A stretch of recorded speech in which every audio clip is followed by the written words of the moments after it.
Hello everyone, welcome back to my YouTube channel. दोस्तों, आज मैं आपके साथ इस वीडियो में शेयर करने वाली हूँ कि तुलसी माला क्यों पहनने चाहिए, तुलसी माला पहनने के फायदे क्या है, नुकसान क्या है, तुलसी माला पहनने के नियम क्या है, इसकी संपूर्ण जानकारी आज मैं आपके साथ इस वीडियो में शेयर करने वाली हूँ। तो अगर आपकी वीडियो पसंद आती है तो लाइक कीजिएगा, चैनल पर नए हैं सब्सक्राइब कीजिएगा और बेल आइकन को प्रेस करना बिल्कुल न भूलिएगा ताकि मेरे आने वाले हर वीडियो नोटिफिकेशन सबसे पहले आप तक पहुँचे।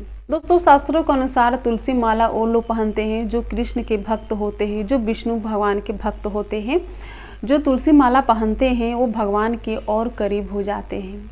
दोस्तों, तुलसी माला पहनने के कुछ नियम भी होते हैं। तुलसी माला को जब अपने घर में लाना चाहिए तो उसे सबसे पहले शुद्ध गंगा जल से स्नान कराना चाहिए। स्नान कराने के बाद उसे धूप दीप दिखा करके भगवान जी के चरणों में चढ़ा कर और उसके बाद धारण करना चाहिए।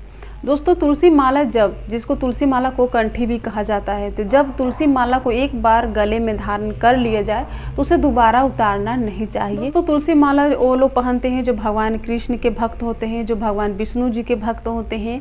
वो लोग तुलसी माला धारण करते हैं, कंठी धारण करते हैं, जिसको कंठी भी कहा जाता है।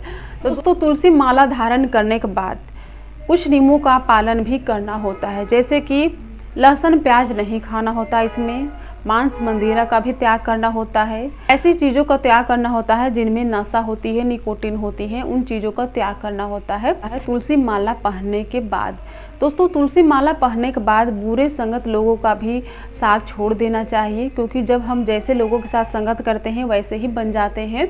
गले में कंठी माला धारण करते हैं, तुलसी की माला धारण करते हैं, तो जो गोमपंगनाएँ होती हैं वो हमारी रक्षा करती हैं। अगर हम गलती से किसी चीज़ को खा भी लेते हैं जो नहीं खाना चाहिए, तो जो हमारी गोमपंगनाएँ होती हैं उनसे हमारी रक्षा करती है, लेकिन जब हम गलती से खाते हैं तब। इसीलिए तुलसी माला धारण करने के बाद, कंठी धारण करने के बाद बुरे संगत लोगों का साथ छोड़ देना चाहिए, नशीली चीज़ों का त्याग कर देना चाहिए, लहसुन प्याज का त्याग कर देना चाहिए, मांस मंदिरा का त्याग कर देना चाहिए, चाय का त्याग कर देना चाहिए, कॉफ़ी का त्याग कर देना चाहिए। ऐसी चीज़ों का त्याग कर देना चाहिए जिसमें निकोटीन की मात्रा होती है।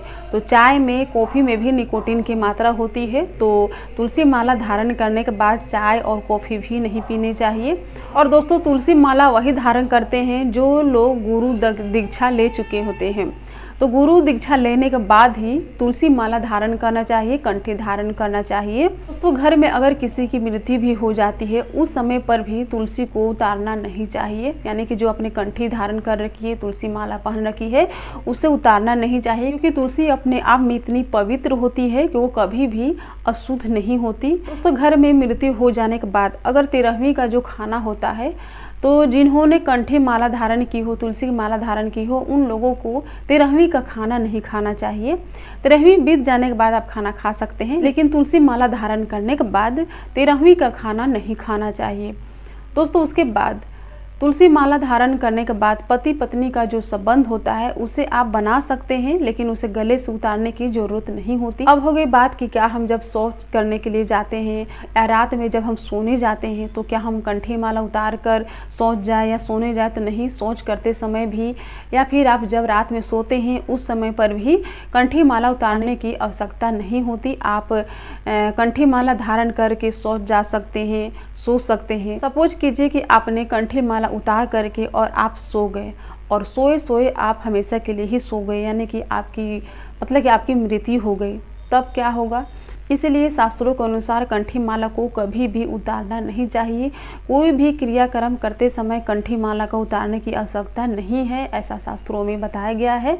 लेकिन कंठी माला को धारण करते समय मैंने आपको नियम बताए हैं, उन नियमों का पालन करना होता है। जो लोग उन नियमों का पालन नहीं करते हैं वो पाप के भागीदारी होते हैं। दोस्तों, शास्त्रों के अनुसार जो लोग अपने गले में कंठी धारण करते हैं उनकी जब मृत्यु हो जाती है तब मरणोपरांत उन्हें यमदूत लेकर के नहीं जाते, बल्कि भगवान कृष्ण के, भगवान विष्णु जी के दूत आकर के और उन्हें पूरे सम्मान के साथ ले जाते हैं। इसलिए शास्त्रों के अनुसार हर मनुष्य को कंठी धारण करना चाहिए, गले में तुलसी की माला पहननी चाहिए।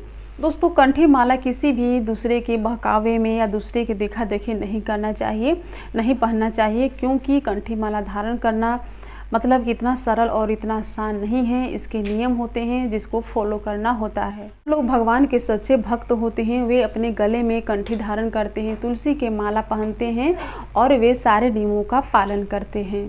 दोस्तों, तुलसी माला पहनने के बाद अपनी तुलसी माला किसी दूसरे को नहीं देनी चाहिए और दूसरे की पहनी हुई तुलसी माला अपने आप को नहीं पहननी चाहिए।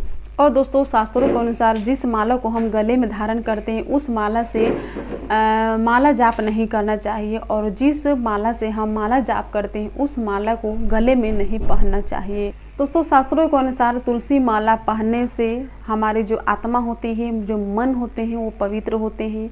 तुलसी माला पहनने से नज़र भी नहीं लगती और तुलसी माला पहनने से कई बीमारियों से मुक्ति मिलती है। तुलसी माला पहनने से हमें पापों से मुक्ति मिलती है। दोस्तों, जो लोग गले में तुलसी माला धारण करते हैं वो कभी भी नर की यातना नहीं सहनी पड़ती, मरने के बाद वे कभी भी नर की योनि में नहीं जाते। दोस्तों, तुलसी माला पहनने के बाद अगर लहसुन प्याज खाना पड़ जाए या डॉक्टर ने भी आपको बता दिया कि लहसुन प्याज खाना है, तो ऐसे में क्या कर सकते हैं। तो दोस्तों, तुलसी माला पहनने के बाद अगर लहसुन प्याज खाना पड़ जाए तो आप इसे दवा के रूप में खा सकते हैं। तो तुलसी माला को आप कभी भी किसी भी शुभ दिन में पहन सकते हैं, जैसे कि आप एकादशी के दिन तुलसी माला पहन सकते हैं।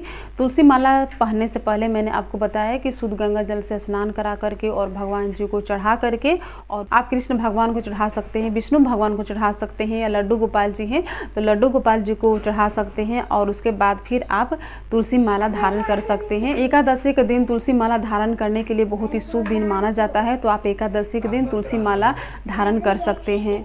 दोस्तों, शास्त्रों के अनुसार ये भी कहा जाता है कि अगर कोई मनुष्य सुबह उठ करके और तुलसी के पौधे को प्रणाम करता है तो उसके सारे पाप नष्ट हो जाते हैं। और ये भी कहा जाता है कि अगर कोई मनुष्य मात्र तुलसी के पौधे को स्पर्श कर लेता है तो उसके सारे पाप नष्ट हो जाते हैं। शास्त्रों में तुलसी की इतनी बड़ी महिमा बताई गई है। कहा जाता है कि जिसके घर के आंगन में तुलसी का पौधा नहीं होता है उसका घर शमशान के समान होता है। दोस्तों, मैंने आज आपको इस वीडियो में बताया कि तुलसी माला क्यों पहनना चाहिए, उसके पहनने के नियम क्या हैं, पहनने के बाद हमें किन नियमों का पालन करना चाहिए, इसकी संपूर्ण जानकारी दी। आई होप वीडियो पसंद आई होगी। प्लीज़ वीडियो को लाइक कीजिएगा, चैनल पर नए हैं तो सब्सक्राइब कीजिएगा, बेल आइकन को प्रेस करना बिल्कुल न भूलिएगा ताकि मेरे आने वाले हर वीडियो का नोटिफिकेशन सबसे पहले आप तक पहुँचे। तो फिर मिलूंगी नई वीडियो के साथ, तब तक के लिए हरे कृष्णा, राधे राधे।